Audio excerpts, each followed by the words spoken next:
জানিয়ে দিব এই মুহূর্তে আমাদের হাতে এসেছে বাংলাদেশের গুরুত্বপূর্ণ আপডেট সংবাদের শিরোনাম। শুরুতেই থাকছে একটি গুরুত্বপূর্ণ প্রতিবেদন। এবারে এনসিপির খুলনা বিভাগীয় প্রধান মোতালেব গুলিবিদ্ধ। আরও থাকছে তারা মধ্যযুগীয় কায়দায় পুড়িয়ে মারতে চেয়েছে দাবি নুরুল কবিরের।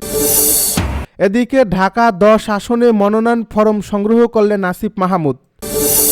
আরও থাকছে বেগম খালেদা জিয়া চিকিৎসা নিতে পারছেন বলে মন্তব্য জাহিদের। এদিকে খালাস চেয়ে সাবেক আইজিপি মামুনের আপিল। সব শেষে জানিয়ে দিব প্রথম আলোতে হামলার ঘটনায় অজ্ঞাতনামা 500 জনকে আসামি করে মামলা। এতক্ষণ শুনছিলেন হাতে থাকা আপডেট সংবাদের শিরোনাম, এবারে বিস্তারিত। তবে তার আগে অনুরোধ রইল ভিডিওটিতে একটি লাইক এবং কমেন্ট করে জানিয়ে দিন ভিডিও সম্পর্কে আপনার মূল্যবান মতামত। আরও জানিয়ে দিন ভিডিওটি কোথা থেকে দেখছেন বা কোন জেলা থেকে দেখছেন। এনসিপির খুলনা বিভাগীয় প্রধান মোতালেব গুলিবিদ্ধ। জাতীয় নাগরিক পার্টির খুলনা বিভাগীয় প্রধান এবং এনসিপি শ্রমিক শক্তির কেন্দ্রীয় সংগঠন মোতালেব শিকদার গুলিবিদ্ধ হয়েছেন। সোমবার বেলা 11:45 দিকে দুর্বৃত্তরা তার মাথা লক্ষ্য করে গুলি চালায়। গুরুতর আহত অবস্থায় তাকে উদ্ধার করে খুলনা মেডিকেল কলেজ হাসপাতালে ভর্তি করা হয়েছে। সোনাডাঙ্গা মডেল থানার তদন্ত কর্মকর্তা অনিমেষ মণ্ডল বলেন, মোতালেব নামে এক ব্যক্তিকে দুর্বৃত্তরা গুলি করলে উপস্থিতি জনতা তাকে উদ্ধার করে প্রথমে খুলনা মেডিকেল কলেজ হাসপাতালে নিয়ে যায়। পরে চিকিৎসকদের পরামর্শে তারা মাথার সিটি স্ক্যানের জন্য শেখপাড়া সিটি ইমেজিং সেন্টারে নেওয়া হয়। ঘটনার পরপরই পুলিশ ঘটনাস্থলে গিয়ে তদন্ত শুরু করছে। হামলার কারণ ও জড়িতদের শনাক্তে কাজ চলছে। তারা মধ্যযুগীয় কায়দায় পুড়িয়ে মারতে চেয়েছে বলছে নুরুল কবির। দেশের শীর্ষস্থানীয় গণমাধ্যম প্রথম আলো ও ডেইলি স্টার কার্যালয়ে সংঘটিত হামলাকে মধ্যযুগীয় কায়দায় বর্বরতা হিসেবে আখ্যা দিয়েছেন সংবাদপত্র সম্পাদকের সংগঠন সম্পাদক পরিষদের নির্বাহী কমিটির সভাপতি ও দৈনিক নিউ এর সম্পাদক নুরুল কবির। তিনি বলেন, এ ধরনের হামলা শুধু সংবাদ মাধ্যম নয়, পুরো সমাজ ও গণতান্ত্রিক ব্যবস্থার জন্য ভয়ঙ্কর বার্তা বহন করে। সোমবার রাজধানীর একটি হোটেলে আয়োজিত প্রতিবাদ সভায় এসব কথা বলেন নুরুল কবির। দেশে চলমান মব ভায়োলেন্সের প্রতিবাদে সম্পাদক পরিষদ ও news paper owners association of Bangladesh যৌথভাবে এ সভার আয়োজন করে। সভায় সূচনা বক্তব্যে নুরুল কবির বলেন, হামলাকারীরা মধ্যযুগীয় কায়দায় পুড়িয়ে মারতে চেয়েছে। যখন অফিসে সবাই কাজ করছে তখন চারপাশ থেকে আগুন লাগিয়ে দেওয়া হয়েছে। দমকল বাহিনী আসার সুযোগ বন্ধ করে দেওয়ার মধ্যে দিয়ে গোষ্ঠীটি চেয়েছে মধ্যযুগীয় কায়দায় আগুন চারপাশ থেকে লাগিয়ে যাদের সঙ্গে তাদের মতান্তর তাদের পুড়িয়ে মারতে। তিনি আরও বলেন, পৃথিবীর কোনো সমাজ যদি এ ধরনের ঘটনা সহ্য করে, যদি এর বিরুদ্ধে মাথা উঁচু করে না দাঁড়ায়, তাহলে শুধু কিছু সংগঠন নয়, পুরো সমাজ ব্যবস্থা ধ্বংসের দিকে যাবে। সমাজের উন্নতির সব সম্ভাবনায় রুদ্ধ হয়ে পড়বে। প্রতিবাদ সভায় বক্তব্য দেন বিএনপি মহাসচিব মির্জা ফখরুল ইসলাম আলমগীর। তিনি বলেন, আমরা সারা জীবন সংগ্রাম করছি একটি স্বাধীন, সার্বভৌম ও গণতান্ত্রিক বাংলাদেশের জন্য। আজ যে বাংলাদেশ আমরা দেখেছি, সেই স্বপ্ন আমি কোনোদিন দেখিনি। আজ আঘাত এসেছে শুধু ডেইলি স্টার ও প্রথম আলোর উপর নয়, আঘাত এসেছে গণতন্ত্রের উপর। স্বাধীনভাবে চিন্তা করার অধিকার, কথা বলার অধিকার আবারও আক্রান্ত হয়েছে। ঢাকা 10 আসনে মনোনয়ন ফরম সংগ্রহ করলেন আসিফ মাহমুদ। আসন্ন ত্রয়োদশ জাতীয় সংসদ নির্বাচনে ঢাকা 10 আসনে নির্বাচন করতে মনোনয়ন ফরম সংগ্রহ করেছেন আসিফ মাহমুদ সজীব ভুঁইয়া। আজ বেলা 11:40 তিনি ধানমন্ডি থানা নির্বাচন অফিস থেকে মনোনয়ন ফরম সংগ্রহ করেন। গত 10 ডিসেম্বর সন্ধ্যায় প্রধান উপদেষ্টা ডক্টর মুহাম্মদ ইউনূসের সঙ্গে বৈঠক করে অন্তর্বর্তী সরকারের উপদেষ্টা পরিষদে থাকা 2 ছাত্র প্রতিনিধি আসিফ মাহমুদ সজীব ভুঁইয়া ও মাহফুজ আলম পদত্যাগ করেন।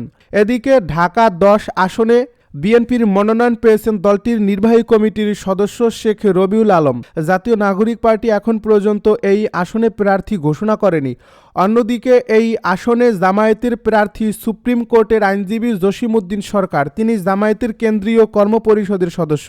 অন্তর্বর্তী সরকারের উপদেষ্টা পদ ছেড়ে দেওয়া আসিফ ও মাহফুজ কোন দলে যোগ দিচ্ছেন তা নিয়ে নানা গুঞ্জন ছিল। গুরুত্বপূর্ণ পদ নিয়ে এনসিপিতে যোগ দেবেন, গণ অধিকার পরিষদে যোগ দিয়ে বিএনপি জোটের প্রার্থী হবেন। আসিফকে নিয়ে রাজনৈতিক অঙ্গনে এমন নানা গুঞ্জন থাকলেও গত 12 ডিসেম্বরে তিনি জানান, কোনো দল থেকে নয়, এই নির্বাচনে স্বতন্ত্র হয়ে লড়বেন তিনি। খালেদা জিয়া চিকিৎসা নিতে পারছেন জানালো doctor Zahid. BNP chairperson Begum Khaleda জিয়ার শারীরিক অবস্থা স্থিতিশীল রয়েছে বলে জানিয়েছেন তার ব্যক্তিগত চিকিৎসক এ এম জাহিদ হোসেন। তিনি বলেছেন উনার অবস্থা স্থিতিশীল আছে। উনি এখন পর্যন্ত চিকিৎসকদের পরামর্শ মোতাবেক যে চিকিৎসা উনাকে দেওয়া হচ্ছে সেই চিকিৎসা উনি ঠিকমতো গ্রহণ করতে পারছেন। উনার শারীরিক অবস্থা গত কয়েকদিন পূর্বেও যে অবস্থায় ছিল আলহামদুলিল্লাহ উনি সেটি মেনটেন করতে পারছেন। বৃহস্পতিবার দুপুরে এভারকেয়ার হাসপাতালের সামনে এক সংবাদ ব্রিফিংয়ে তিনি একথা বলেন। গত 23 নভেম্বর বেগম খালেদা জিয়া এভারকেয়ার হাসপাতালে ভর্তি হন। এর 3 দিন পর তার ফুসফুসের সংক্রমণ হলে ক্রিটিক্যাল কেয়ার ইউনিটে নিয়ে তাকে চিকিৎসা দিচ্ছে অধ্যাপক শাহাবুদ্দিন তালুকদার নেতৃত্বাধীন মেডিকেল বোর্ড। খালাস চেয়ে সাবেক আইজিপি মামুনের আপিল। জুলাই গণ অভ্যুত্থানে সংঘটিত মানবতা বিরোধী অপরাধের মামলায় 5 বছরের সাজা থেকে খালাস চেয়ে আপিল করছেন রাজসাক্ষী পুলিশের সাবেক মহাপরিদর্শক চৌধুরী আব্দুল্লাল মামুন। সোমবার সুপ্রিম কোর্টের এক সূত্র জানায় গত 17 ডিসেম্বর এ আপিল করা হয়েছে। 2024 সালের জুলাই আগস্টের গণ অভ্যুত্থানে সংঘটিত মানবতা বিরোধী অপরাধের মামলায় আন্তর্জাতিক অপরাধ ট্রাইব্যুনাল এক ক্ষমতাচ্যুত প্রধানমন্ত্রী শেখ হাসিনা ও সাবেক স্বরাষ্ট্রমন্ত্রী আসাদুজ্জামান খানকে মৃত্যুদণ্ড এবং রাজসাক্ষী সাবেক আইজিপি চৌধুরী আব্দুলাল মামুনকে 5 বছরের কারাদণ্ড দেন। গত 17 নভেম্বর বিচারপতি মোহাম্মদ গোলাম মর্তুজা মজুমদারের নেতৃত্বাধীন 3 সদস্যের ট্রাইব্যুনাল ওই রায় ঘোষণা করেন। এই রায়ে দণ্ডের সঙ্গে শেখ হাসিনা ও আসাদুজ্জামান খানের সম্পদ বাজেয়াপ্ত করার নির্দেশ দেওয়া হয়। পাশাপাশি শহীদদের পরিবার এবং আহতদেরও যথাযথ ক্ষতিপূরণ দেওয়ার নির্দেশ দেওয়া হয়েছে। এছাড়াও অপর অভিযোগে শেখ হাসিনা ও আসাদুজ্জামান খান কামালকে আমৃত্যু কারাদণ্ড দেওয়া হয়। তবে এই আমৃত্যু কারাদণ্ডের বিরুদ্ধে গত 15 ডিসেম্বর আপিল করছে প্রসিকিউশন। ওই দিন আন্তর্জাতিক অপরাধ ট্রাইব্যুনালের প্রসিকিউটর গাজী এম.এইচ. তামিম সাংবাদিকদেরকে জানান গণ অভ্যুত্থানের সময় সংঘটিত মানবতা বিরোধী অপরাধের মামলায় শেখ হাসিনা ও আসাদুজ্জামান খানকে 2টি সাজা দেওয়া হয়, একটি আমৃত্যু কারাদণ্ড আর একটি মৃত্যুদণ্ড। আমরা আমৃত্যু কারাদণ্ড বাড়িয়ে 2 জনের মৃত্যুদণ্ড চেয়ে আপিল করেছি। আপিলে আমরা মোট 8টি যুক্তি দিয়েছি। প্রথম আলোতে হামলার ঘটনায় অজ্ঞাতনামা 500 জনকে আসামি করে মামলা। জাতীয় দৈনিক প্রথম আলো কার্যালয়ে হামলা, ভাঙচুর, লুটপাট ও অগ্নিসংযোগের ঘটনায় 400 থেকে 500 জনকে অজ্ঞাতনামা আসামি করে মামলা করা হয়েছে। রোববার দিবাগত রাত 12:10 দিকে এই মামলা করা হয় বলে প্রথম আলোর পক্ষ থেকে জানানো হয়েছে। সন্ত্রাস বিরোধী আইন, বিশেষ ক্ষমতা আইন ও সাইবার সুরক্ষা অধ্যাদেশে এ মামলা দায়ের করা হয়েছে। তার আগে গত বৃহস্পতিবার দিবাগত রাতে সন্ত্রাসী আক্রমণের শিকার হয় রাজধানীর কারওয়ান বাজারে প্রথম আলোর কার্যালয়। হামলাকারীরা ভাঙচুর, লুটপাটের পর আগুন দিয়ে পুড়িয়ে দেয় প্রথম আলো কার্যালয়। মামলায় অভিযোগে বলা হয়েছে মামলার দাঙ্গা সৃষ্টি করে অবৈধভাবে কার্যালয়ে ঢুকে লুটপাট, ক্ষতি করা, হত্যার উদ্দেশ্যে অগ্নিসংযোগ, ভয় দেখানো, অপরাধের প্রমাণ নষ্ট করা।